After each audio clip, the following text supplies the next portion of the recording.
training. Education is what's important. Training, preparation for the expected. Education, preparation for the unexpected. Good afternoon, Team Krulak community. My name is Major Ian Brown. I'm the Operations Officer at the Krulak Center for Innovation and Creativity.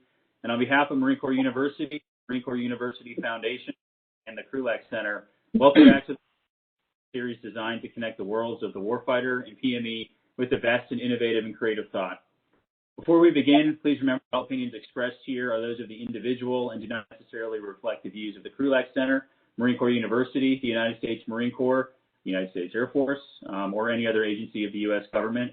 We'll also be recording this webcast for the benefit of those in our community of interest who can't join us live today.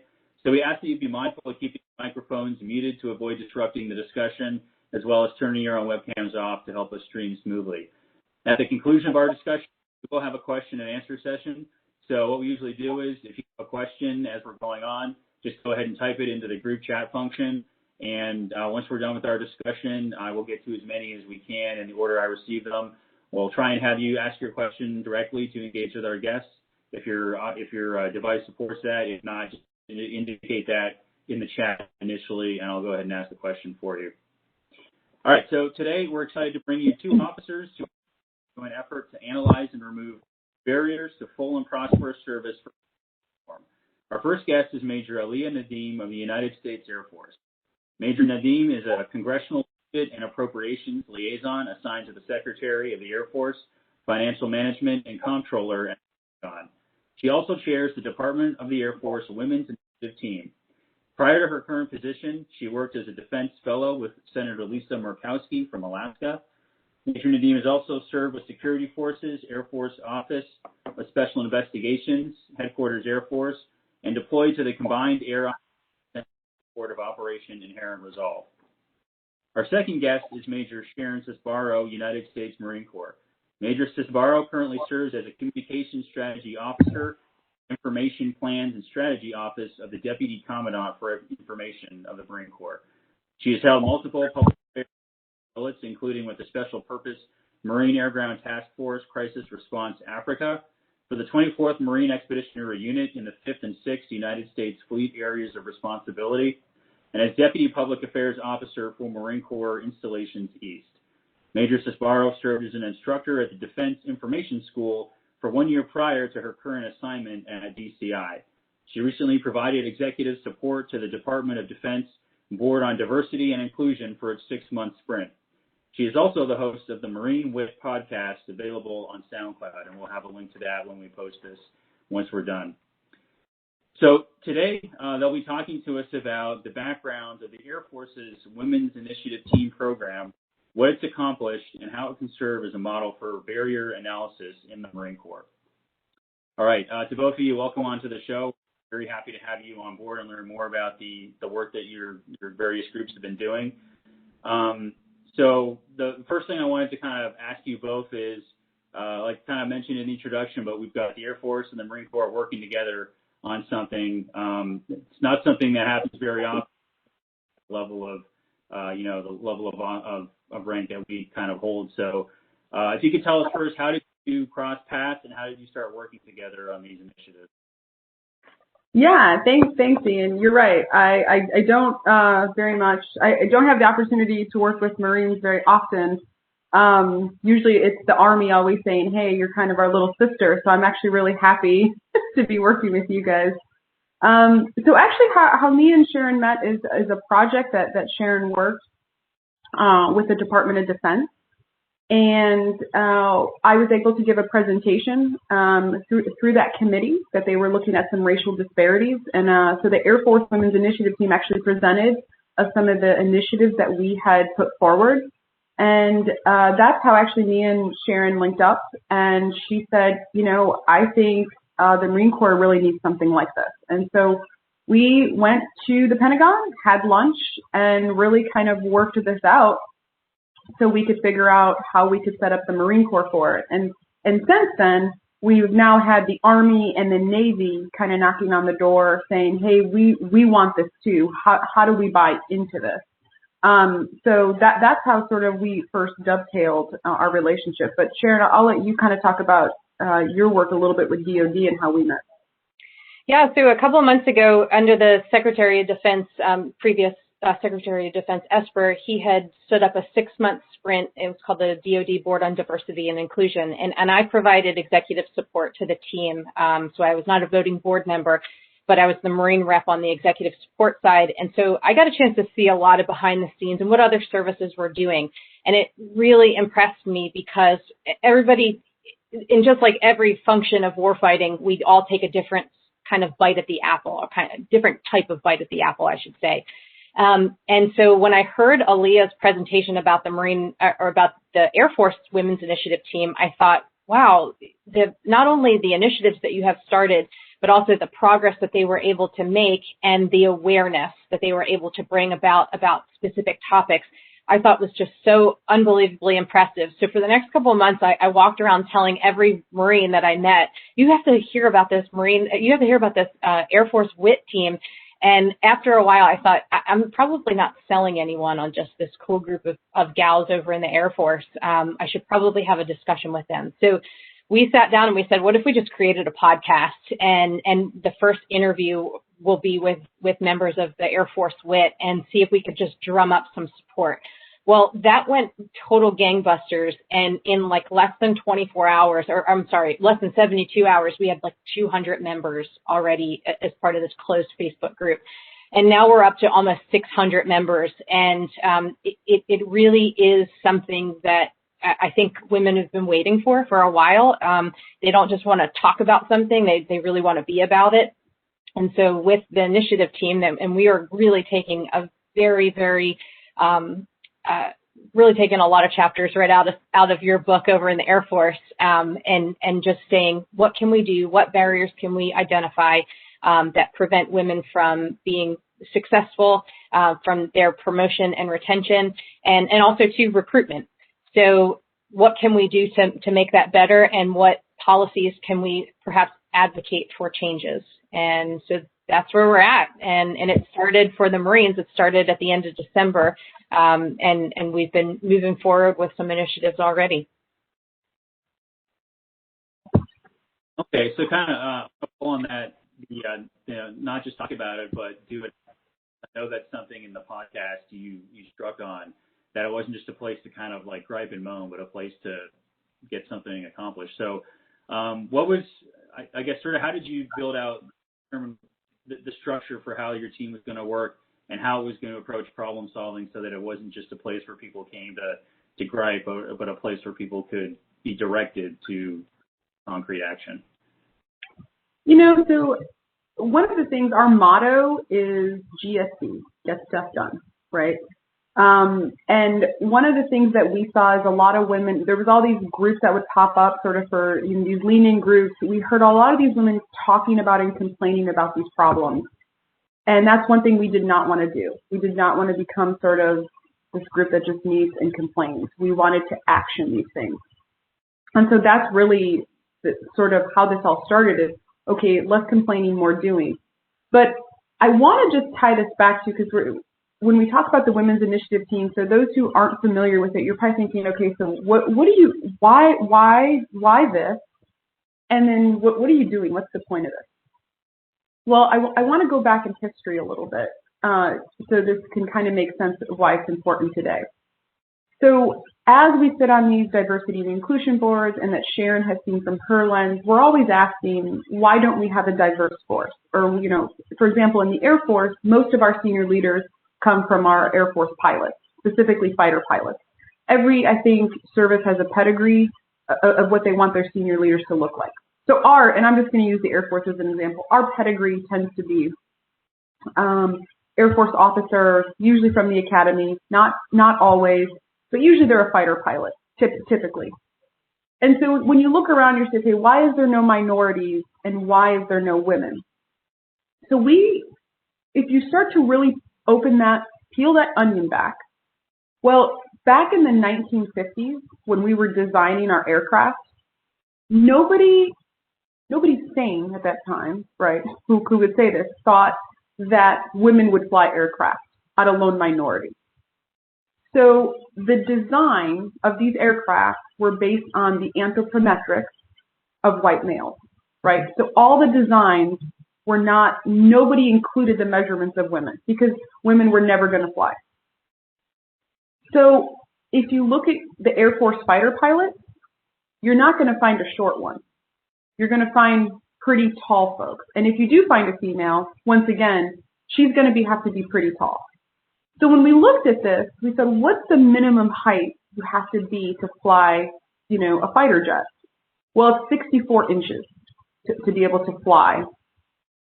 Well, the average height for females in the United States is 63 inches. So, and if you look at the demographics of the United States, our recruiting population, we have actually more females. It's about a little over 51%.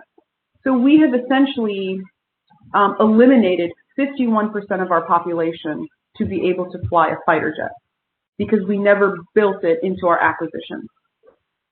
So no matter how many females we recruit, unless they're tall, we're not going to be able to put them in the aircraft. And so those are the type of policies we're trying to change. So Lieutenant Colonel Ruttenberg, who's on the Women's Initiative team, she actually worked with the head of acquisitions, and any new aircraft that the Air Force procures or designs will now take in the measurements of women.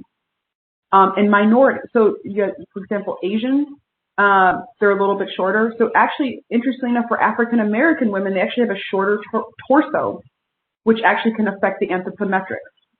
So these are the type of things we're getting after, as we've had things baked into our policies that are hard to get out of now because we're still using the same aircraft, right? We're still using the A-10. We're still using some of these aircraft. So that is what we're really trying to do. And all this means is that we're going to be able to defeat Russia and China. Like we're trying to be more lethal. And as we go forward, if we don't have the best people in those positions, we're not going to be able to win this fight. So all of this goes back to the long-term fight and why you have to start relooking at these policies. So I'll pause there and kind of turn it over to Sharon. That story alone was that was kind of like the linchpin that got me to say, okay, we've got to take a look at this for the Marine Corps because there's a similarity here. I mean, there's such a similar story in that the Air Force, their path is to general officer is oftentimes that fighter pilot, and in the Marine Corps we have oftentimes that path is an infantry officer or a ground combat officer. And so I thought, what other small things, as Aliyah pointed out, it was this anthropometric expectation that was so baked into the acquisition system. So it wasn't a bunch of dudes sitting around saying, we just don't want girls in here. Like that's never the story. It was, no, systems hadn't necessarily caught up or been properly advised to reflect the changing demographics of the force and ultimately what we want our future force to look like. And so that resonated with me so much that I thought, well, what other policies are there out there, especially that pertain to Marines, that might be impacting our Marines and our ability to be able to train for certain jobs. So that really led us down a path of discovery, and we are really taking a cue. I mean, I can't emphasize this enough, how much of a cue we're taking off of the Air Force, because they've been around now for several years. So they've been able to do a lot of research and be able to point us in right directions for what right could look like, and also to what policies are out there that we might have not even ever considered. One of their recent wins over in the Air Force has been a change in hair and grooming policy. And when I first heard that, that's pretty awesome. But when I first heard about the hair and grooming policy, Marines in our culture, we have this gelled back hair and it's got to be this perfect bun. And I thought there is no way we will ever entertain that. But once I started talking to Aliyah and the team, and I started to hear exactly why they were looking into this, I was like, oh man, that makes so much sense. I can't believe how shallow my leadership was to only think of it as an appearance thing. And so what they were able to uncover is there are women that are struggling, especially our racial and ethnic diverse women were struggling because the current hair appearances and regulations really lend it to a very tight, pulled back hairstyle. While women were suffering from traction alopecia, meaning that they're going bald in certain spots, they're suffering from tension headaches and migraine headaches and a host of other issues. Sometimes they were pulling their hair back so tight that it was causing, cuts, literally cuts in their scalp that could get infected, especially if they're out in the field. But also the amount of stuff that they're putting on their hair just to keep it back in the aviation world, it is not exactly healthy. Nor I had a couple pilots point out to me that it's very highly flammable, so it's a no-go when you're around an aircraft. So when we started to really look at these topics, I'm thinking there's an awful lot more that we have to start shining a light on, and that's how we started getting into these topics. Yeah, and I did want to highlight, I like to go to the history. Thank you for pointing out the hair policy. So I'm wearing my braid.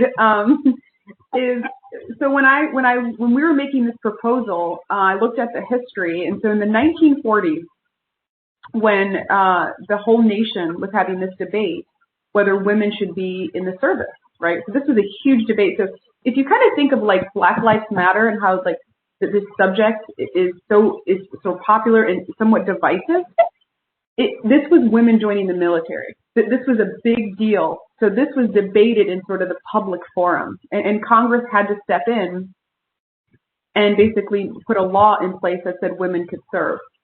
Well, one of the big concerns with women serving was they didn't want women to look too attractive where they could steal somebody's husband away, because that was a concern. But they didn't want them to look like a lesbian, because then that would tie into religion. So we came up with this bun and short hair where it's sort of on the line. And that is where this started. It didn't start for operational stuff. It didn't start for professionalism. It started out of a fear. And so nobody in 70 years relooked at this. And so a bun doesn't fit a helmet. It definitely doesn't fit well with your Cavalier helmet. It definitely doesn't fit well when you're doing with your night vision goggles. And we were having women be out of regulations when they flew aircraft to put their hair down because they couldn't get the helmet on.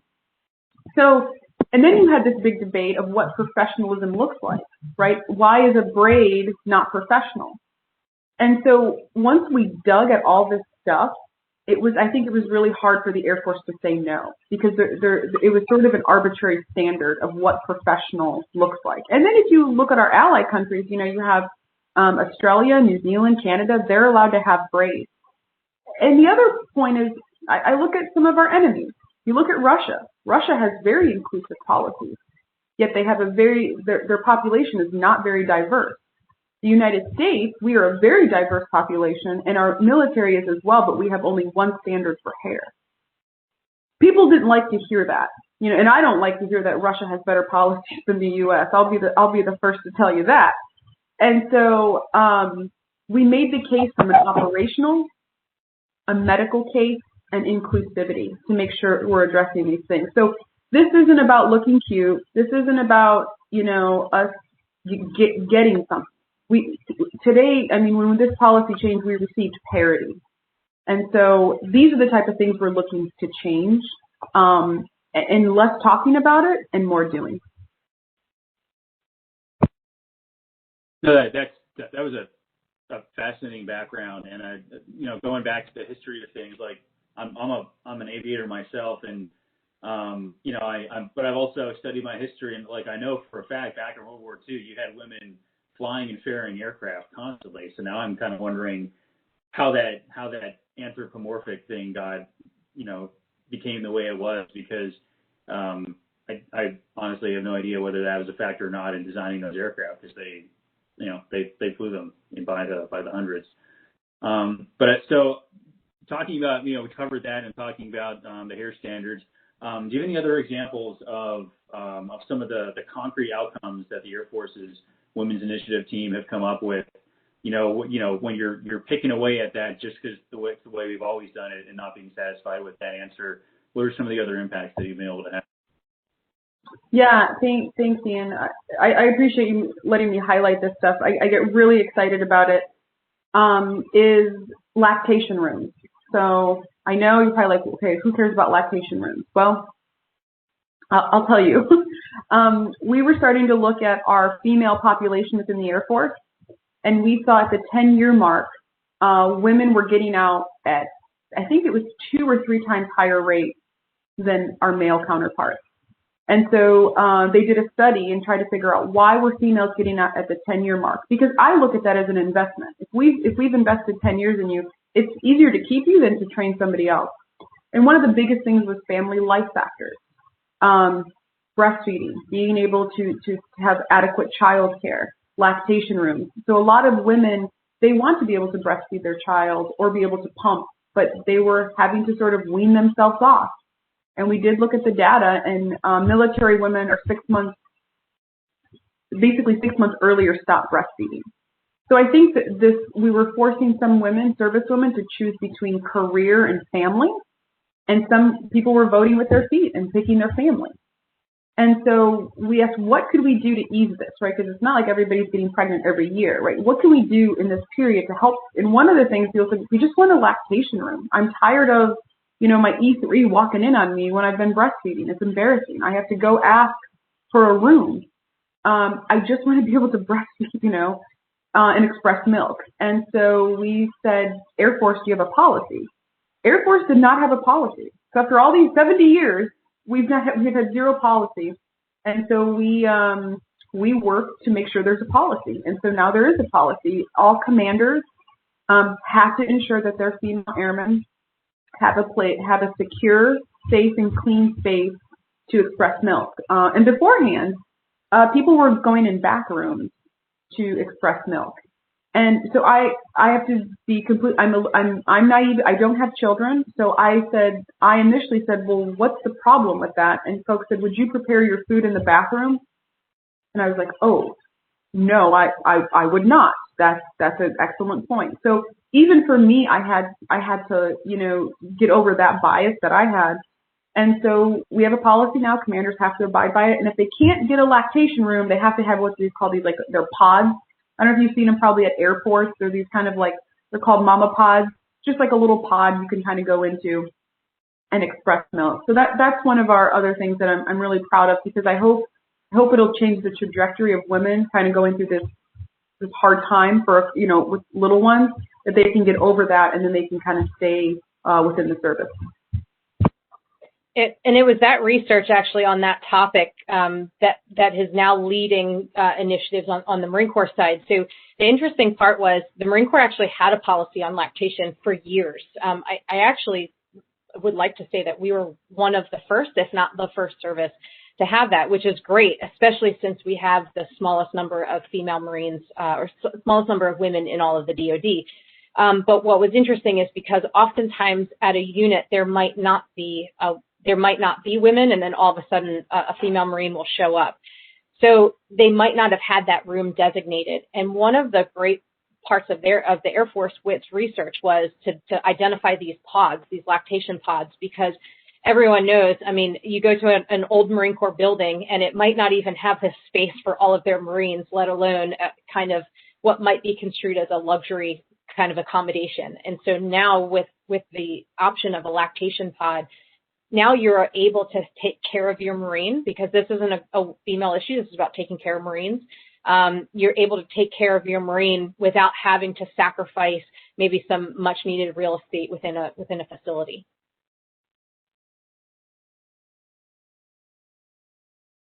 Great. And in fact, my next question was I was going to kick it back over to you, Major Cisparo. I'll just throw out to the audience. I got a couple more questions myself, but please feel free to start putting into the chat if you have something you'd like to ask either one of our guests. So we sort of talked about some of the commonalities between what the Air Force WIT has done and what we hope the Marine Corps WIT can do. Are there any other sort of Marine Corps specific areas where you're hoping to do some of that analysis to find things that are, and they're not necessarily built in on purpose, but because nobody's ever gone back to look at them, things that you hope a Marine Corps WIT can accomplish for women in the Marine Corps? Yeah, thanks for asking that. So one of the points that I want to make as kind of a blanket statement is when we're looking at these, we know that there is not someone that's making these policies on purpose, but rather they're kind of, as part of a periodic review, we're kind of identifying blind spots. And these blind spots are really only able to be identified once people start talking. So in the same breath as Aliyah had just mentioned, she and I are both not moms, so we might not be aware of what some of the concerns are for, say, a postpartum female service member. But once people start talking, now we start to just kind of shine some light on something that might have been hidden. One of the very first topics and one of the biggest ones that we are leading the charge in is body composition standards. We had an op-ed piece recommending some larger DoD changes, and then we have that was published in military.com at the end of December. But also, too, we have some great recommendations for the Marine Corps, and I'm very, very hopeful that we'll hear some positive, make some positive progress here in the very near future. But ultimately, what we found in this case in particular was body composition standards were built back in. So everyone knows that there's two parts of the body composition standard. There's the height for weight, and then there's also the body fat estimate.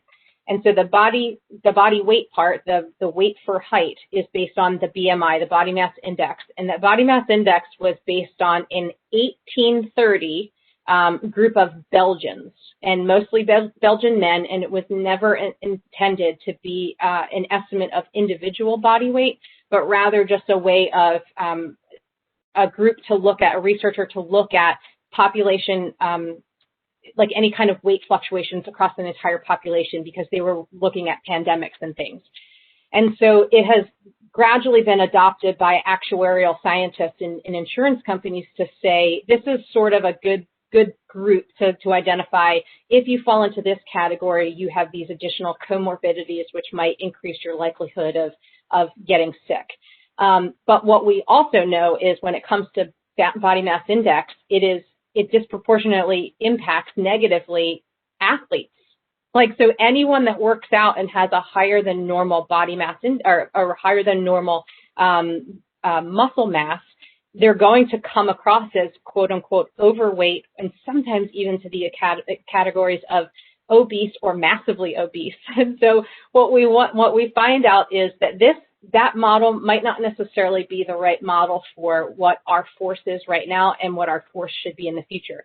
But we also know that the second part is if someone has a lot of muscle mass, they might weigh a lot more on a scale, but that estimate of body fat, the rope and choke, the DoD tape test, is intended to kind of serve as a safety net. And for most men, I oftentimes talk to a lot of my brothers, and they'll say, yeah, I'm about 20 pounds overweight, but I tape, so it's good. I'm good. Of course, there are some male Marines too that are saying, no, it's still really difficult. But what we found with women was a lot of the women were saying that tape test, I can never use that because they measure my butt. So we were finding that men were getting, in order to get estimated body fat, we would measure their abdominals and then we'd subtract the neck circumference. But for women, and this is a DoD standard, for women, we measure the waist. We also measure the butt, and it says hip in the policy, but it says at the largest protrusion of the buttocks, and then we subtract the neck. And what we're finding is a lot of these women who are very athletic, they're doing CrossFit-like workouts, they're able to carry the fighting load and hump it across, several miles, and keep up with a lot of their brothers. They have a larger butt because the butt is a muscle and you can train it to get a little bit bigger. So what we were finding is that calculation right there was starting to negatively impact that body fat estimate. So what women were doing was, instead of trying to say, okay, I might be a couple pounds over my max allowable weight, instead of being able to get taped, they're saying, no, I'll just do whatever it takes in order to weigh in. And what that kind of led us down, in the same way that Aliyah said, when you start to look at something, you start to see the layers of it. We started to see the layers and how that was impacting female Marines. And not all, but some of our some of our Marines were really saying, well, I'm taking really drastic measures, dehydration, not eating for several weeks, letting my muscles atrophy for over a month or two, just so I can start to make weight, because they know that the tape test was biased against them. And so around that time, so that's the standard, and that policy about the DoD body tape test was actually established in 1984. And what we know about 1984 was that sample that was used to build that policy was based on a small sample of sailors, men and women. But at that time, there wasn't an adequate sample of women who had had babies. Because in 1976 is when we first started allowing women who became pregnant to remain on active duty. Previous to that time frame, you were automatically separated from military service. So what we also know is, I mean, this is just basic biology. As a woman starts to have a baby, her body might not go back to normal. And we're not just talking a couple extra pounds or something like that. But what we're talking about is their hips actually expand, and they may not go back to normal. And actually, it's very likely that it doesn't. So when we talk about that butt measurement, it actually has huge implications on the force who have had children. So now what? We've identified that there's, again, just a blind spot that we think could be easily adjusted to accommodate the current force and the future force. What we also know is if that's more of, when we're measuring someone's butt, it's more of a measure of someone's body type vice their body composition. And we know that there are huge, huge genetic implications to what a body type is. That's passed down from generation to generation, and it's also impacted by the type of healthcare you and your family has received, along with the kind of nutritional kind of practices that you've had. So the access to food, access to good food, and then access to any kind of healthcare. And what we're seeing is that there are some disproportionate impacts. There are definite racial and ethnic differences in body types. And so if we just take a look at this, shining a light on something that we might not have recognized previously, what we could see here is that we have an opportunity for improvement and to set the conditions for more women and men and women of different racial and ethnic diversity to be able to join. The reason that is also so important is because we know from U.S. Census data that the largest population in 2040, or is expected to be in 2040, is Hispanic women. So if we have a policy that might impact Hispanic women, that has a severe impact on our ability to maintain an all-volunteer force. And that's not a Marine Corps issue, that's a DoD issue, that's a country national security issue. So again, by us kind of shining lights on some specific topics, hopefully we're able to see some great progress here in the future. No, that's a little, I'm sort of scratching my head and wondering, how you would have an 1830 Belgian demographic survey governing, policies in the 21st century on another continent. But no, that I think that's definitely the kind of thing where, that's how it's always been. You dig into that, and it gets it deserves some of the scrutiny that it's getting. So I've got some questions coming in that I'm going to start passing on to you. The first one, it was just texted to me actually.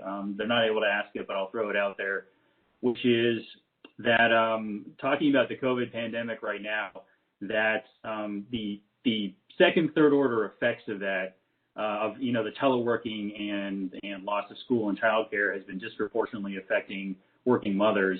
And the questioner is asking whether you think that disconnect has been an even greater disproportionate impact for active duty military mothers.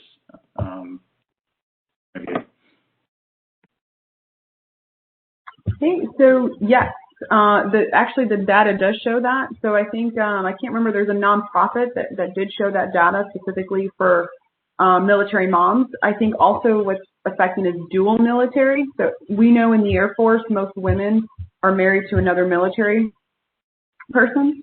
And so you have dual spouses.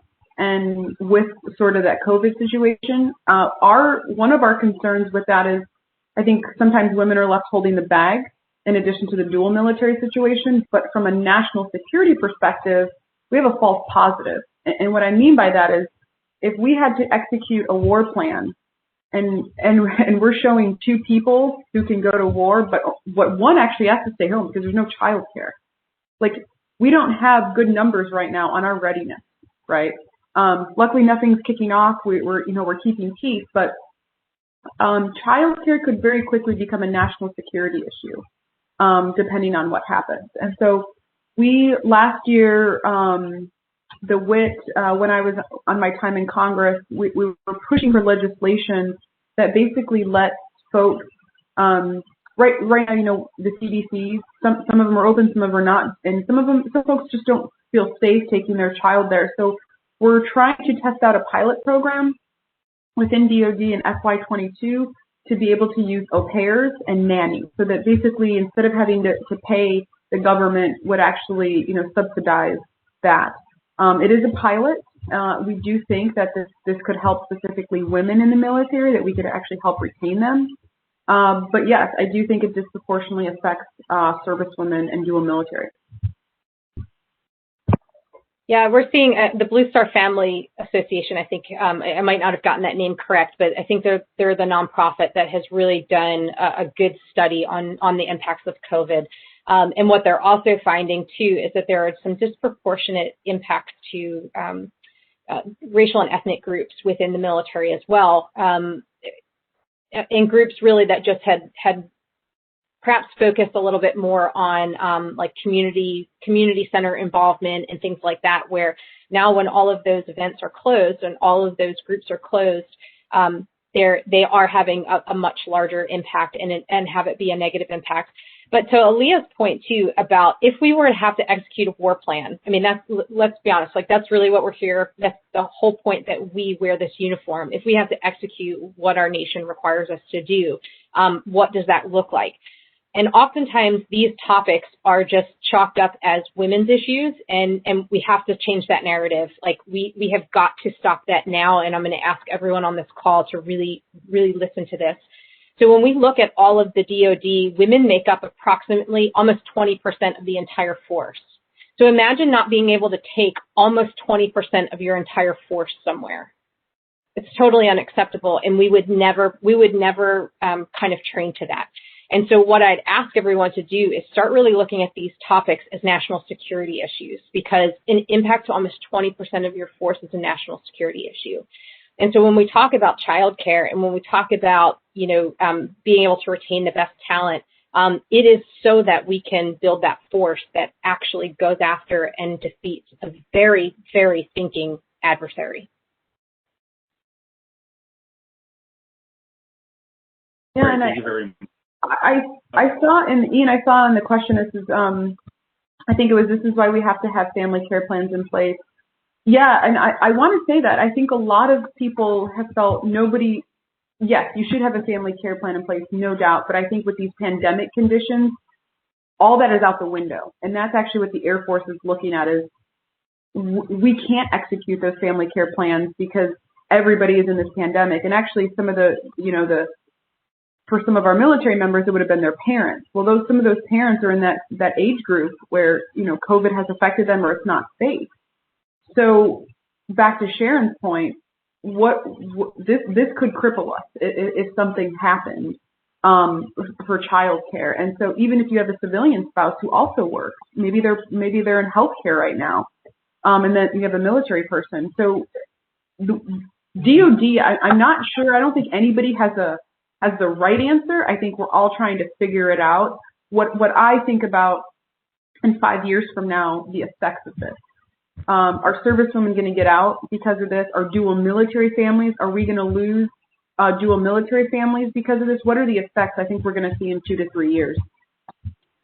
Yeah, I'd also like to really emphasize that a family care plan is not synonymous to a babysitting plan. It is not a child care plan. A family care plan is when the husband or the mother and the father or the 2 parents are incapacitated and cannot go and accept the child. So as a worst case scenario, two parents are in a car accident and they die. And so rather than that child being awarded as something, rather than the state taking care of that child, there's the family care plan to make sure that child goes to a responsible adult. So I really want to make sure that is very, very clear, because oftentimes that term is misused, and it's often used as a way of just saying, well, that's your babysitting plan, and that's not it. Yeah, that's an excellent point. So I want to shift over now to more of the audience questions. First one I got is from our director, Ms. Valerie Jackson at the Krulak Center. So, ma'am, are you able to ask your question? I am, and thank you, Aliyah and Sharon, and good to see you, and thanks for all your wonderful research and your energy behind this initiative. So I kind of have a two-part unrelated questions, but I couldn't help but notice in the early bird today, there was an article talking about how the Air Force has delivered body armor to its women in one of its MP units. I thought to myself, my God, how ironic that the Air Force is leading on the female body armor charge, but well done, U.S. Air Force, on that. So Sharon, is that something the Marine WIT will take on, is my question number one. And my question number two is just to ask you to describe your reception and working relationship with sort of the levels in the Marine Corps. How does leadership perceive you and work with you? How do your contemporaries, handle what you're doing? And what is your feedback from junior Marines? Thanks. Thanks, Pam. So the answer is yes. The Marine WIT will be absolutely tackling some of the gear issues that we have, that the gear is not necessarily formed for our body. I think we've often adopted, well, we'll just buy the gear in smaller sizes, and that doesn't necessarily translate. That might work in some cases, but not necessarily in all cases. And so I want to emphasize, though, we are still in our infancy, having just started in December. So we haven't gotten all of our efforts right off. They're not as robust as some of our others, but please rest assured that is definitely a topic that we'll be taking on.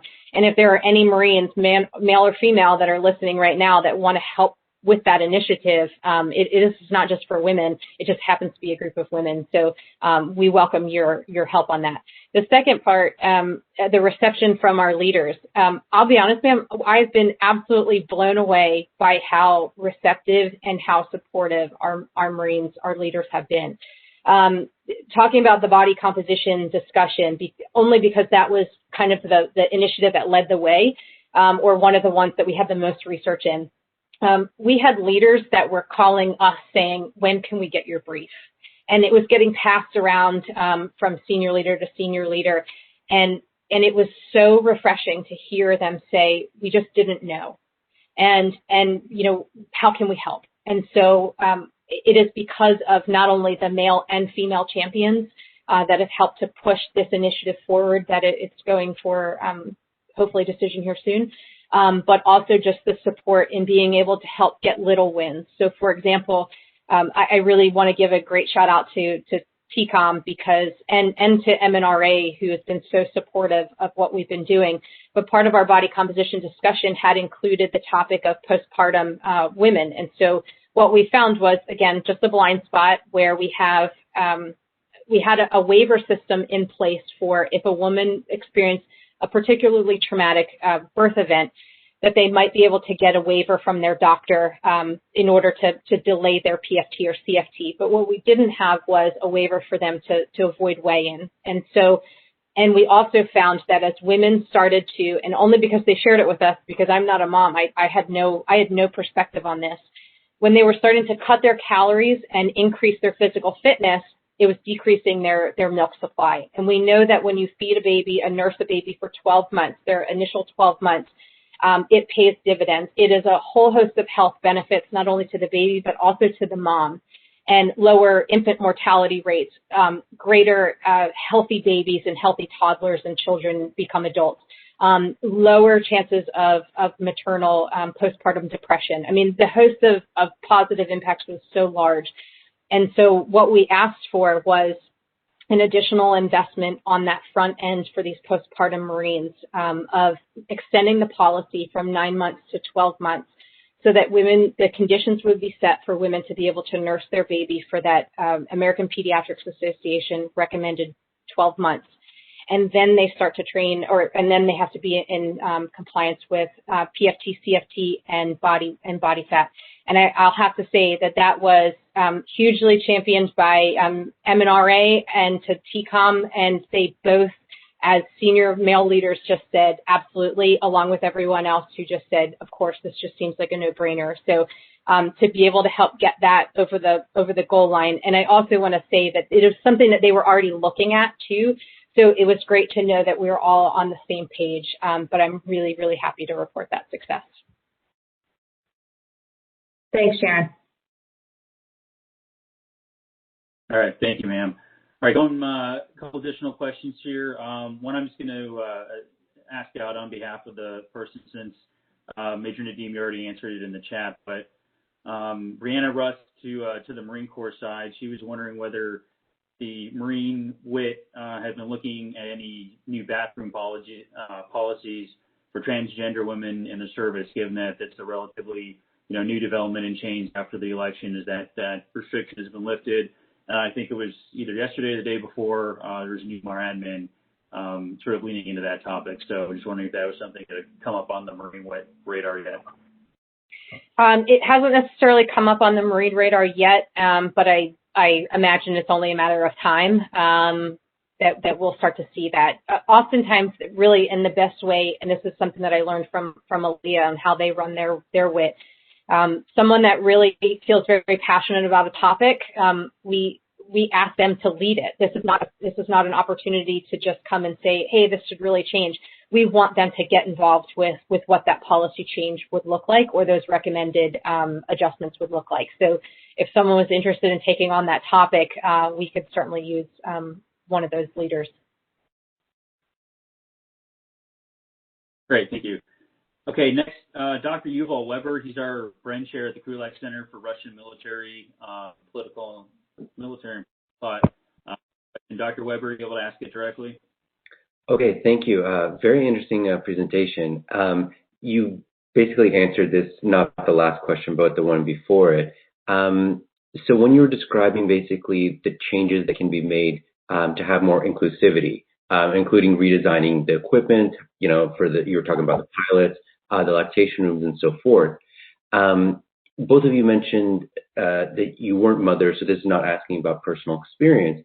But can you describe right now what the existing maternity leave policy is, and where are there opportunities for growth or changes to it that would make it more inclusive? I think you described that in terms of the postpartum, but given where we are in terms of where the political leadership is and the distribution of power within the legislative branch, this might be actually that moment to make any changes. So just curious how you would change it if you had that magic wand. Thank you so much for that question. I was nervous you were going to ask me a question about Russia because I mentioned all the Russian hair. So I'm glad you asked that question. So I'm really happy because the Air Force WIT is working on this. So right now the system we have is primary caregiver leave and secondary caregiver leave. And I'm not sure on the exact weeks, but there's a delineation that if you're the primary, it's typically the mother. And then if you're the secondary, that's the father. And I think that sends the wrong message, because what that does is it reinforces that the mom is going to do the heavy duty lifting, and that the secondary person, typically who takes it, is the father. And so that's a bad message, I think. The second part that we've seen is males who try to actually take primary caregiver leave have been denied or have been questioned. And what the data shows is, so millennials that are coming up, millennial dads actually want to be very involved with their children. There is a bit of a generational difference here. And so what I worry about is that we're baking in discriminatory policies by having primary and secondary caregiver leave.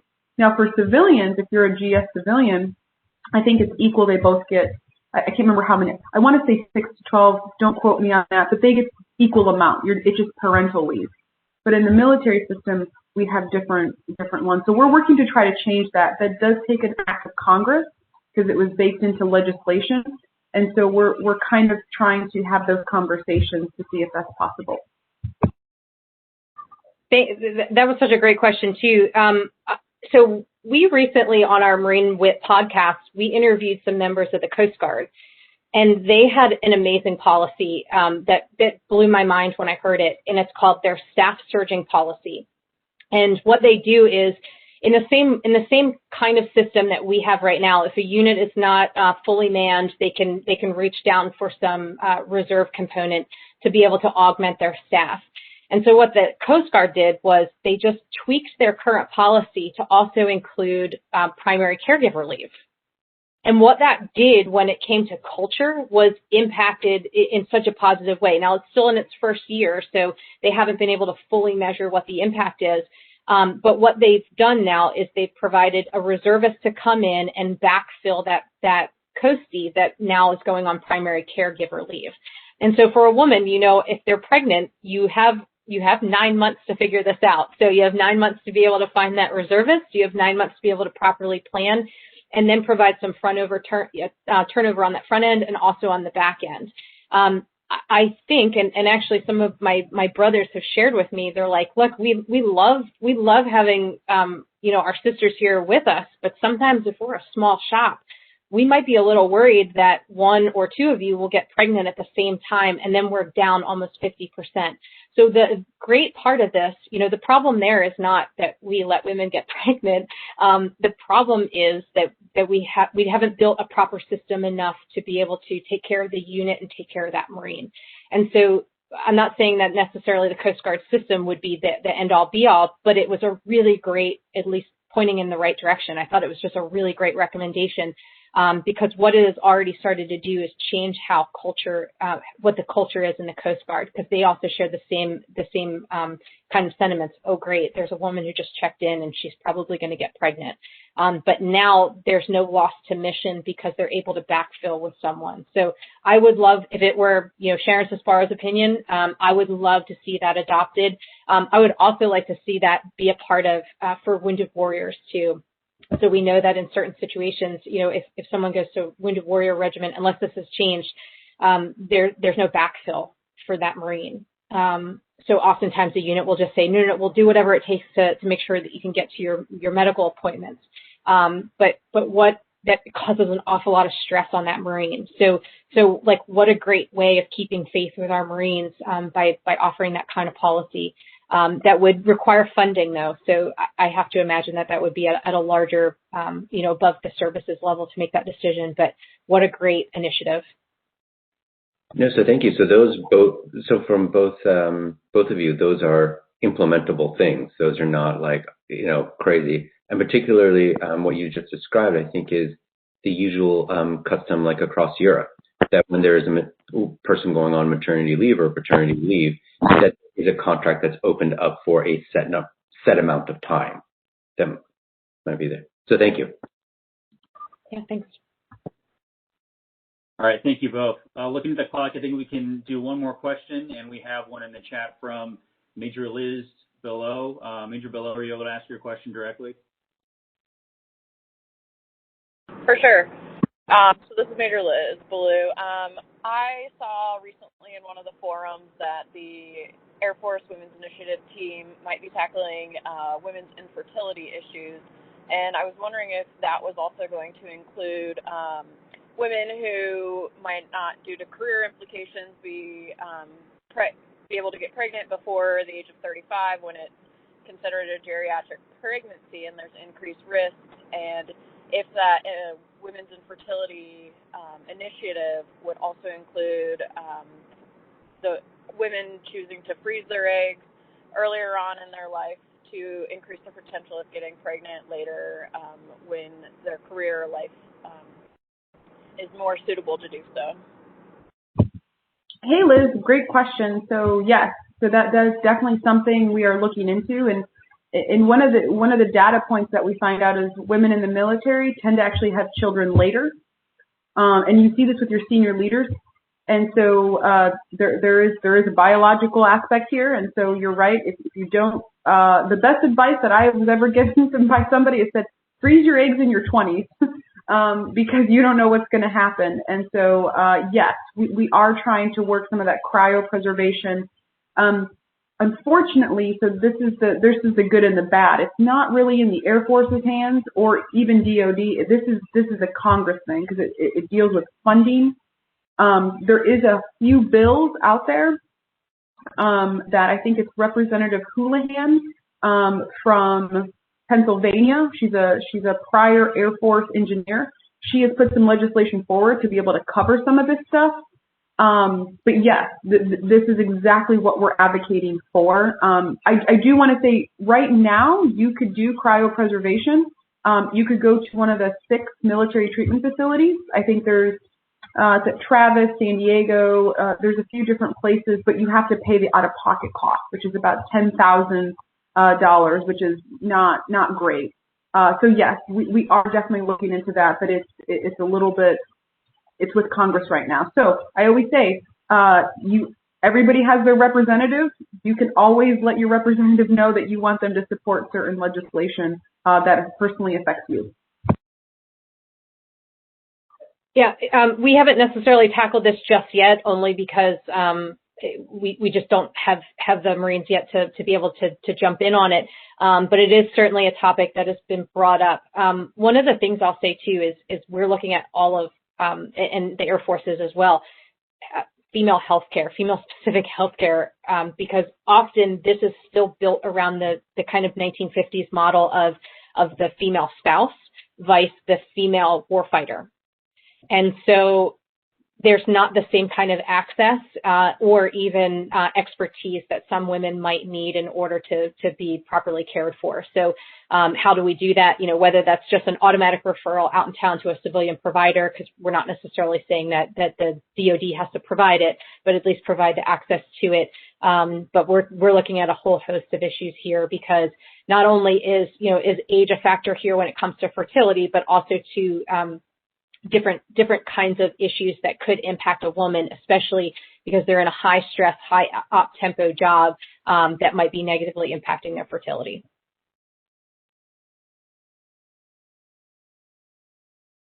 Great, thank you both. And I think we're getting up to an hour here, so I'll turn it back to both of you if you have any final thoughts or comments you'd like to share before we close out. Ian, thank you for this opportunity. I really do appreciate it. Sharon, for your friendship and for everything that you're doing. I am your biggest fan and what you're doing for the Marine Corps. So just thank you both. Yeah, thanks Ian for having us, and Colonel Jackson, ma'am, Aliyah, what Aliyah has been able to help lead over at the Air Force is really, it's not often that the Marines say we're following the Air Force's lead, but in this case, I am very happy to say that and very proud to say that. So thanks for what you've done. And to the Marines that are listening, we need male and female.